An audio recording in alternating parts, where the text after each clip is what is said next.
नमस्कार, मैं डॉक्टर कमलेश वर्मा, सहायक आचार्य भौतिक शास्त्र, government PG college Hindaun city on work arrangement MSJ government college Bharatpur. आज हम बीएससी पार्ट सेकंड के प्रैक्टिकल क्लासेस में study of half wave rectification using single diode and application of pi filter, half wave rectification, अर्ध तरंग दिष्टकरण तथा पाई filter का उपयोग, application of pi filter का अध्ययन करेंगे। तो हम शुरुआत करते हैं।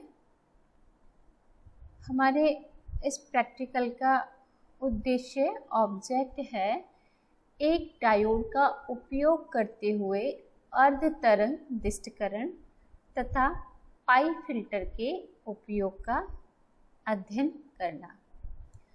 इस प्रैक्टिकल में हम आगे जाने से पहले थोड़ा सा इसकी जानकारी ले लेते हैं कि अर्ध तरंग दिष्टकरण क्या है और फिल्टर क्या है। चूँकि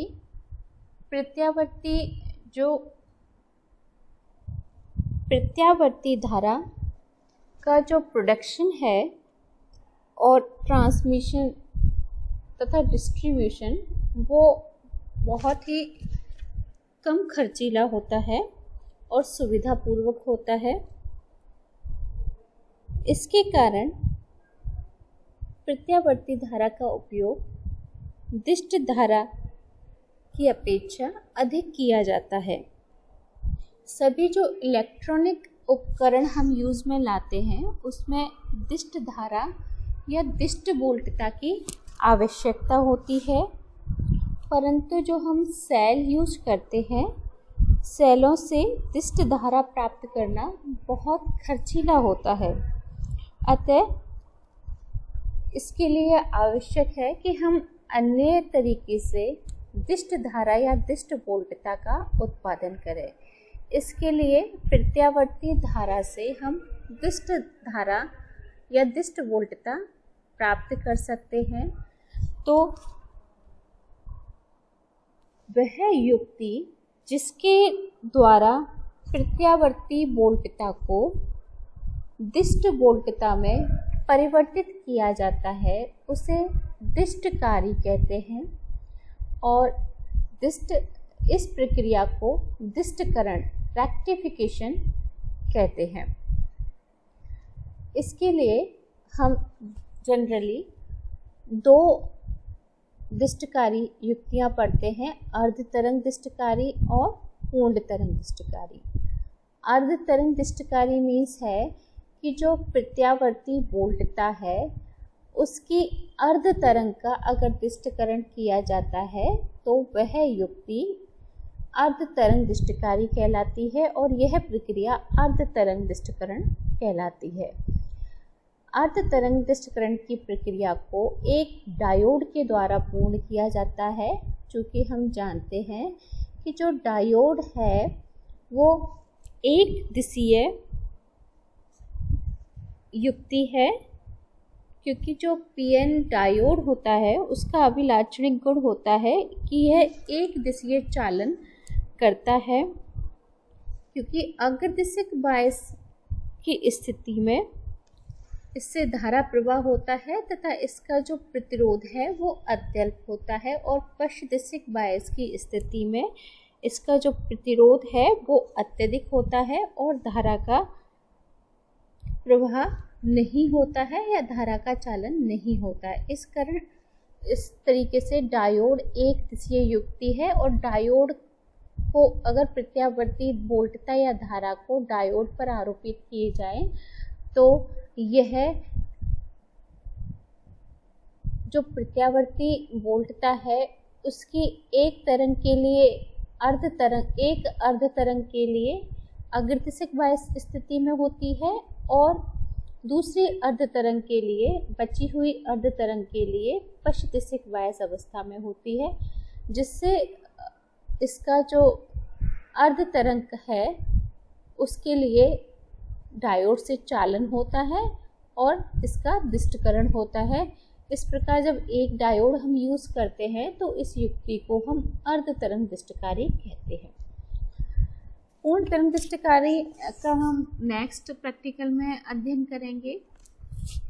दिष्टकारी से जो प्राप्त दिष्ट वोल्टता है वो स्पंदमान फ्लक्चुएटिंग होती है, उसमें दिष्ट घटक और प्रत्यावर्ती घटक दोनों उपस्थित होते हैं।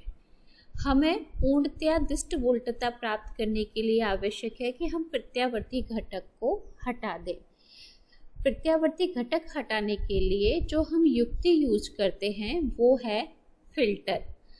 हम फिल्टर कई प्रकार के हमारे सिलेबस में हैं, तो इस प्रैक्टिकल में हम पाई फिल्टर के उपयोग का अध्ययन करेंगे कि पाई फिल्टर का हमें उपयोग करना है, जो कि प्रत्यावर्ती घटक को हटाने का काम करता है और जो इसके प्रत्यावर्ती घटक की जो मात्रा है उसको उर्मिका गुणांक के द्वारा डिफाइन किया जाता है। उर्मिका गुणांक का मान जितना अधिक होगा उस वोल्टता में प्रत्यावर्ती घटक की उपस्थिति उतनी ही अधिक होती है। तो ये इस प्रकार से एक शॉर्ट इन्फॉर्मेशन हो गई इसकी कि हम क्या क्या यूज़ करने वाले हैं।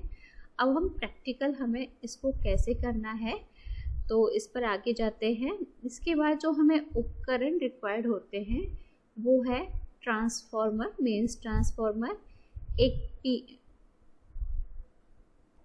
जो ट्रांसफॉर्मर है उसकी प्राथमिक कुंडली पर जब वोल्टता आरोपित की जाती है तो उसकी दूसरी कुंडली में विद्युत चुंबकीय प्रेरण के द्वारा वोल्टता उत्पन्न हो जाती है, वोल्टता प्रेरित हो जाती है।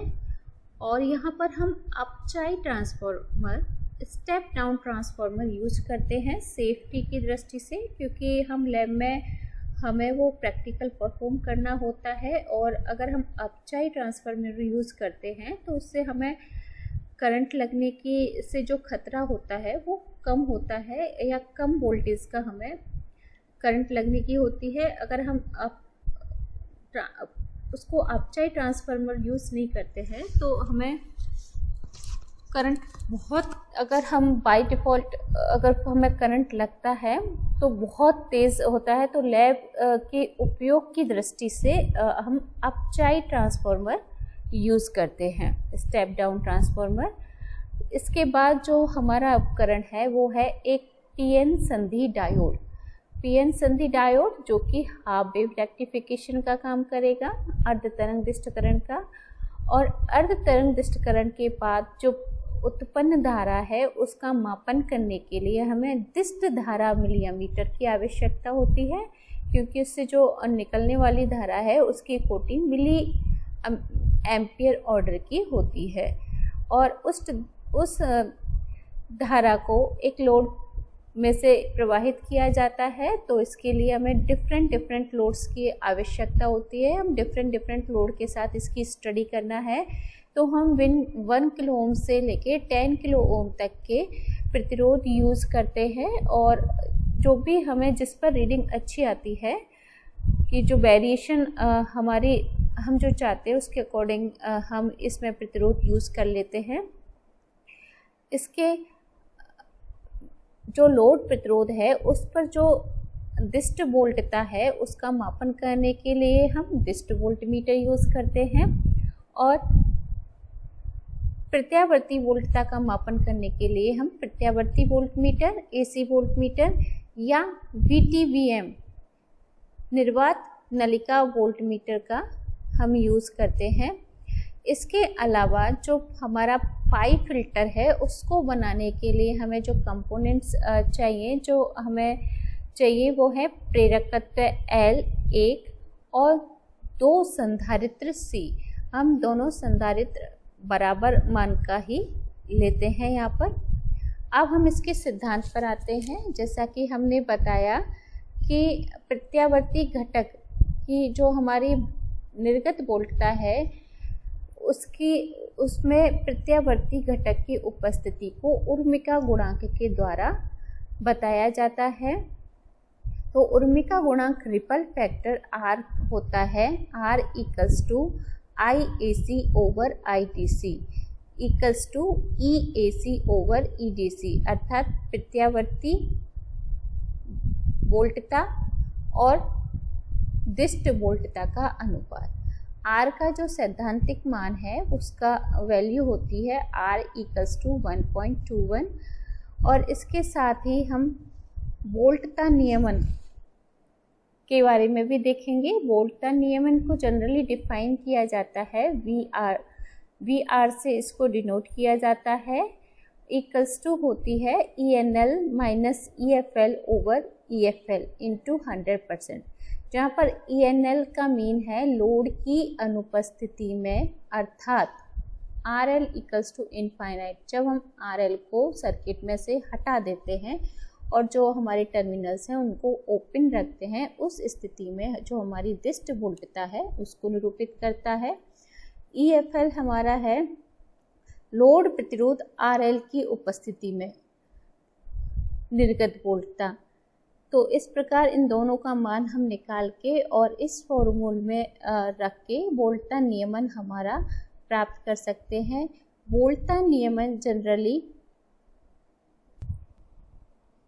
दिष्ट कार्य की निर्गत दिष्ट वोल्टता की लोड पर निर्भरता को बताता है।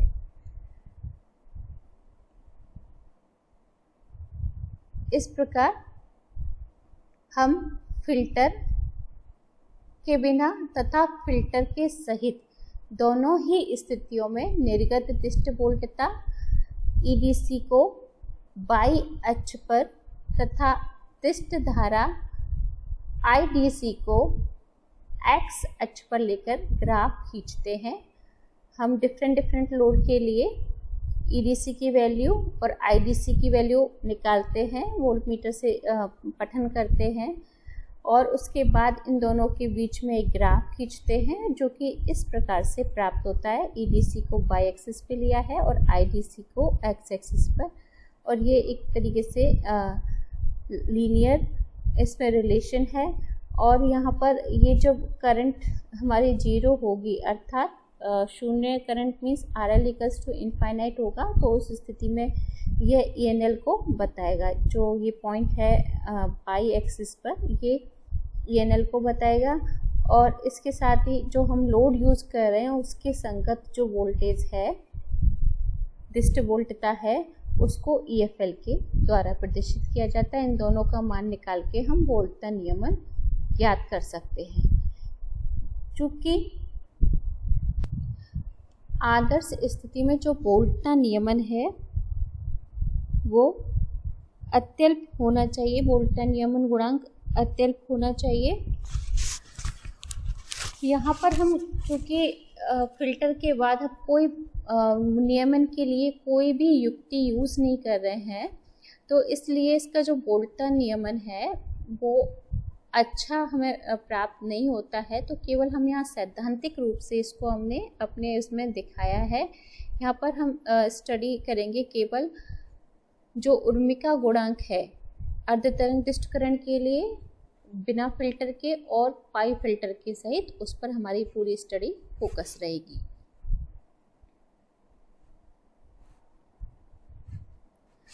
यहाँ पर जो हम पाई फिल्टर यूज़ करेंगे वो इस प्रकार से होगा कि इंडक्टर L और इंडक्टर L RL के श्रेणी क्रम में तथा दो संधारित्र C को RL के समांतर क्रम में संयोजित करके अब पाई फिल्टर का निर्माण किया जाता है। इसको हम अर्ध तरंग दिष्टकरण के बाद जो प्राप्त वोल्टता है उसके यहाँ से इसको कनेक्ट कर देंगे और यहाँ हम पाई फिल्टर का यूज़ करके हम RL पर इस आउटपुट वोल्टेज निकालेंगे, AC वोल्टेज और DC वोल्टेज। अर्ध तरंग दिष्टकरण के लिए जो हम परिपथ चित्र यूज करेंगे वो निम्न प्रकार से होता है। यहाँ पर हम आरोपित जो वोल्टता है उसको ट्रांसफार्मर की निवेशी कुंडली पर लगाते हैं प्राथमिक कुंडली पर लगाते हैं और द्वितीय कुंडली के जो इस टर्मिनल को हम डायोड पीएन संधि डायोड के पी से कनेक्ट कर देते हैं तथा दूसरे टर्मिनल को यहाँ से इसका जो डायोड पीएन संधि डायोड का एन टर्मिनल है उसको मिली अमीटर के प्लस टर्मिनल से और मिली अमीटर का माइनस टर्मिनल को लोड आरएल से जोड़ देते हैं तथा आरएल के दूसरे सिरे को ट्रांसफार्मर के द्वितीय कुंडली के दूसरे सिरे से जोड़ दिया जाता है। तो इस प्रकार से हम हमारा परिपथ बनाते हैं अर्ध तरंग दिष्टकरण के लिए तथा दिष्ट वोल्टता के मापन के लिए एक डीसी वोल्ट मीटर हम आरएल के समांतर क्रम में संयोजित कर देते हैं और आरएल पर हम प्रत्यावर्ती घटक का मापन करने के लिए एक एसी वोल्ट मीटर या बीटीवीएम को आरएल के समांतर क्रम में जोड़ देते हैं। यहाँ पर जो नाम दिए गए हैं, ए ट्रांसफार्मर है, ये पीएन संधि डायोड है, ये एक मिली अमीटर, आरएल लोड प्रतिरोध है, ईडीसी है डिस्ट वोल्ट मीटर डिस्ट वोल्टता का मापन करने के लिए आरएल के अक्रॉस और ईएसी है प्रत्यावर्ती वोल्ट मीटर। ये तो हमारा बिना फिल्टर के अर्ध तरंग दिष्टकरण है। जब हम पाई फिल्टर सहित अर्ध तरंग दिष्टकारी यूज करेंगे तो उसके लिए आरएल से पहले हम जो हमने पाई फिल्टर के लिए जो हमने सेक्शन दिखाया था उसको कनेक्ट कर देंगे। ये डायोड्स के बाद जो निर्गत दिष्ट वोल्टता है उसको इस फिल्टर पर हम आरोपित कर देंगे और उसके बाद हमारा सेम परिपथ कंटिन्यू रहेगा। तो इसके लिए यहाँ पर ट्रांसफार्मर की प्राथमिक कुंडली पर हम निवेशी वोल्टता लगाते हैं। विद्युत चुम्बकीय प्रेरण के द्वारा द्वितीय कुंडली में वोल्टता प्रेरित हो जाती है, जिसके इस प्रेरित वोल्टता में ट्रांसफार्मर के एक टर्मिनल को हम पीएन संधि डायोड के पी सिरे से और नेगेटिव सिरे को हम जो हमारा पाई फिल्टर है उसके इस टर्मिनल से जोड़ देंगे और आगे हम जिस ट्रांसफार्मर की द्वितीय कुंडली के दूसरे सिरे को इस वाले सिरे से जोड़ देंगे। इसके बाद हमारा ये सेक्शन हमें कनेक्टेड मिलता है हमारे एपरेटस पर। यहाँ से हम कंटिन्यू करेंगे। ये वाला सिरा है, ये वाला पॉइंट, इसको हम मिली अमीटर के प्लस टर्मिनल से जोड़ देंगे और नेगेटिव टर्मिनल को हम आरएल के एक सिरे से जोड़ देंगे। आरएल के दूसरे सिरे को हम इस वाले सिरे से फिल्टर के इस वाले सिरे से जोड़ देंगे। इसके बाद दिष्ट वोल्टता के मापन के लिए इसको हम आरएल से दिष्ट वोल्ट मीटर को आरएल के समांतर क्रम में जोड़ देंगे और एसी वोल्टता का मापन करने के लिए हम ईएसी दिष्ट वोल्ट मीटर को आरएल के समांतर क्रम में लगा देते हैं। यहाँ पर भी सेम टर्मिनोलॉजी यूज की गई है और जो दोनों संधारित्र हैं वो दोनों का मान सेम है पाई फिल्टर के लिए। और यहाँ से ये हमने परिपथ चित्र देख लिया और कनेक्शन हमें ये सब पूरा हमें एपरेटस दिया होगा। केवल हमें जहाँ से कनेक्टेड पार्ट नहीं है उनको संयोजक लीड की सहायता से इस परिपथ चित्र के अकॉर्डिंग हम कनेक्शन लीड से अपना परिपथ पूर्ण कर लेते हैं। जैसे ये पाई फिल्टर कनेक्टेड होगा तो यह इस वाले पॉइंट से एन को कनेक्ट करना होगा, इस वाले पॉइंट से ट्रांसफार्मर की द्वितीय कुंडली को। तो अकॉर्डिंग टू एपरेटस हमें इस परिपथ के अकॉर्डिंग परिपथ बनाना है संयोजक लीड की सहायता से। इस प्रकार जब हम परिपथ चित्र देख लेते हैं तो इसके बाद आता है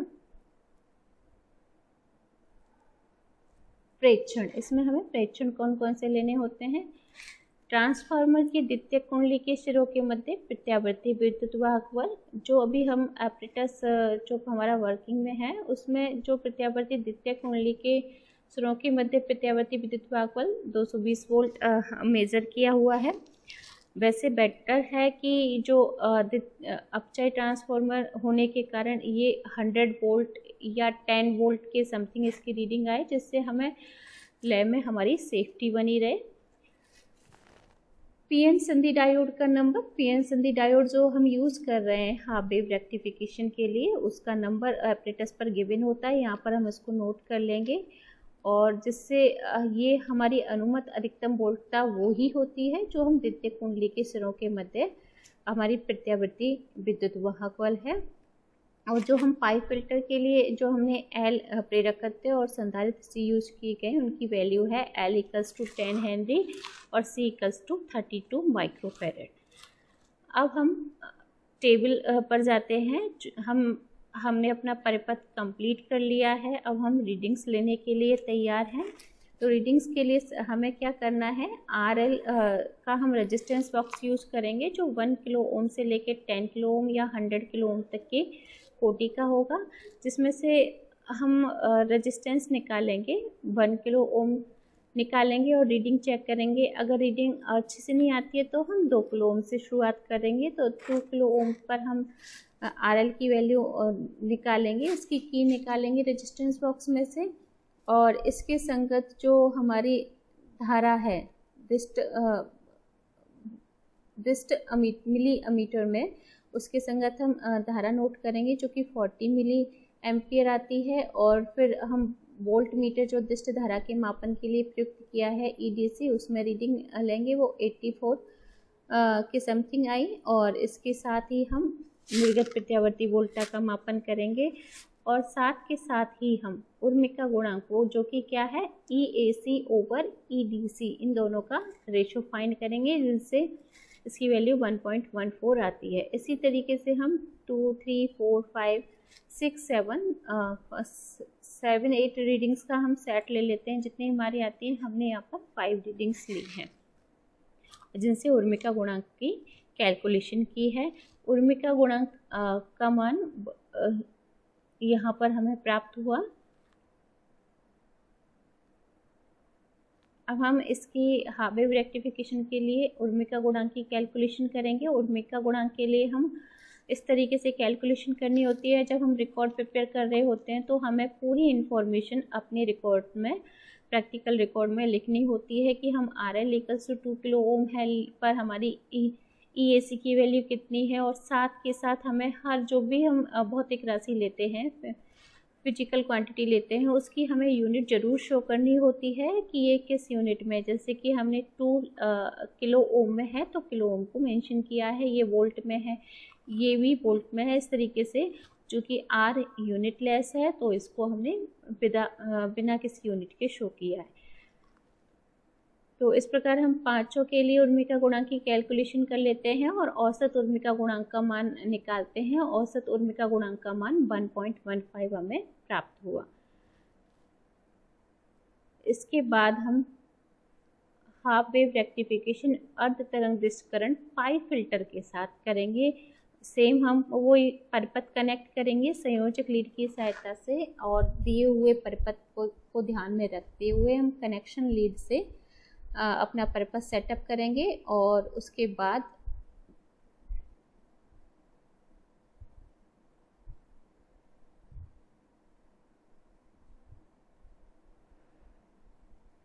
पाइप फिल्टर के लिए हम टेबल बनाएंगे जिसमें हमने रीडिंग्स ली, जो रीडिंग हमारी अच्छी आती है उसी के संगत RL के संगत हम रीडिंग्स नोट करेंगे। जैसे 4 किलो ओम के लिए और 5 किलो ओम के लिए 7 किलो ओम, 9 किलो ओम के संगत हमने रीडिंग्स ली, और इनके संगत जो IDC और EDC और EAC का मापन हम इनके मीटर में देखेंगे, मिलीमीटर में। इसमें DC के मापन के लिए डिस्ट वोल्टता मीटर में और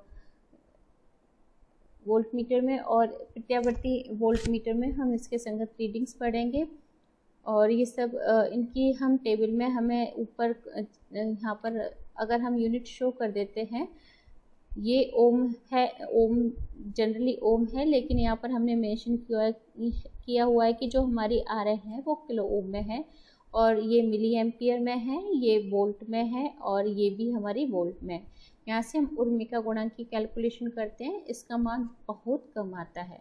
हमने देखा है जैसे कि हाफ वेव रेक्टिफिकेशन बिना फिल्टर के उर्मिका गुणांक की वैल्यू 1.1 समथिंग आती है। तो मीन्स प्रत्यावर्ती घटक का मान है वो दिष्ट घटक से भी ज़्यादा है, 1 से ज़्यादा है इसका मान, तो मतलब प्रत्यावर्ती घटक का मान दिष्ट घटक के मान से भी ज़्यादा है। लेकिन जब हमने फिल्टर को यूज किया, फिल्टर परिपथ को, तो हमारा जो प्रत्यावर्ती घटक है उसका फिल्टर हो जाती है, प्रत्यावर्ती घटक फिल्टर हो जाता है, केवल दिष्ट घटक रह जाता है।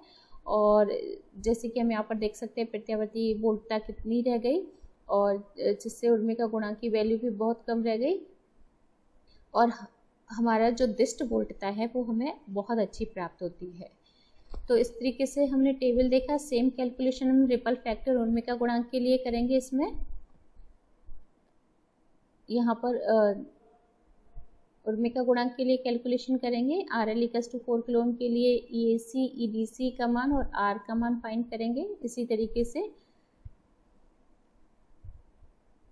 सभी टेबल में जो भी हमने RL की वैल्यूज ली हैं उस सभी के संगत R का मान कैलकुलेट करके इनका औसत निकालेंगे, और औसत वैल्यू जो हमें प्राप्त होती है वो है 0.00049 0.00049 R का औसत मान प्राप्त होता है, जो कि बहुत कम है। इसके बाद हम ग्राफ बनाएंगे। ग्राफ में हम सबसे पहले बिना फिल्टर के जो अर्ध तरंग दिष्टकारी है उसके लिए ग्राफ बनाएंगे।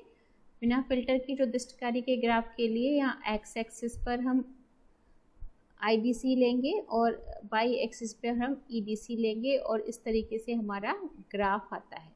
चूँकि ये ग्राफ एक लीनियरली है और इस टाइप से हमें प्राप्त होता है, तो ये शो करता है कि जो हमारी निर्गत दिष्ट वोल्टता है वो लोड प्रतिरोध RL पर निर्भर करती है, और जिससे इसके दिष्टकरण के साथ साथ वोल्टता नियमन की भी हमें आवश्यकता होती है। एक वोल्टता नियामक युक्ति की हमें फिल्टर परपथ के बाद आवश्यकता होती है कि इसका वोल्टता नियमन हो। इसी तरीके से, और यहाँ पर जब हम ग्राफ बनाते हैं कभी भी, तो हमें ये चीज़ें दो या तीन चीज़ें हमें नोट करने की होती हैं कि जब भी हम कोई भी पैरामीटर अगर हम एक्स एक्सिस पर लेते हैं कोई भी फिजिकल क्वांटिटी, तो हमें क्लियरली मेंशन होता है कि हम उस एक्सिस पर क्या ले रहे हैं। जैसे हमने यहाँ पर IDC लिया हुआ है, और इसके साथ ही इसकी यूनिट्स भी लिखेंगे कि किस में ली हुई है, और ऐसे ही बाई एक्सिस पर हमने EDC लिखा हुआ है और किस यूनिट में लिया गया है। फिर इसके बाद हमें स्केल, हम स्केल कौन सा ले रहे हैं। हमने स्केल के लिए एक्स पर एक बड़े खाना, ये पूरा एक बड़ा खाना होता है, इसका मान हमने कितना लिया है हम देख सकते हैं। 5 एक खाने से जब हम दूसरे खाने पर आता है तो जो करंट की वैल्यू है वो 5 मिली एम्पियर चेंज हो जाती है, तो एक बड़े खाने का मान कितना हो गया 5 मिली एम्पियर। ऐसे ही बाई एक्सिस पर जाएं तो यहाँ से हमने 80 से 82 एक खाने की वैल्यू मतलब 2 वोल्ट। तो इस तरीके से हमें यहाँ पर स्केल भी लिखना होता है जो हमारा कंप्लीट ग्राफ को शो करता है। इसी प्रकार हम पाइप फिल्टर के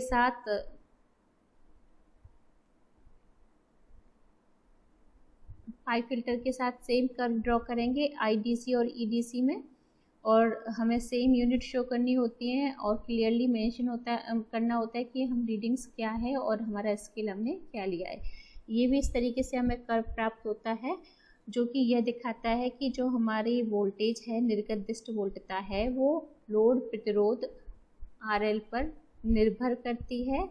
अतः हमें फिल्टर के साथ साथ एक वोल्टता नियमन के लिए वोल्टता नियामक युक्ति की भी आवश्यकता होती है, जिससे दिष्ट वोल्टता, निर्गत दिष्ट वोल्टता लोड प्रतिरोध पर निर्भर नहीं करे।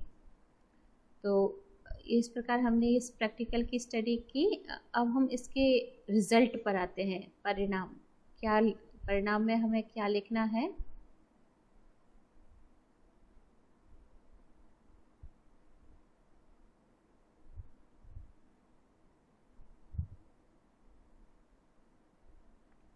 परिणाम में हम देखते हैं कि जो बिना फिल्टर युक्त दिष्टकारी है उसका उर्मी का गुणांक 1.15 आता है, अर्थात बिना फिल्टर के हमारे जो निर्गत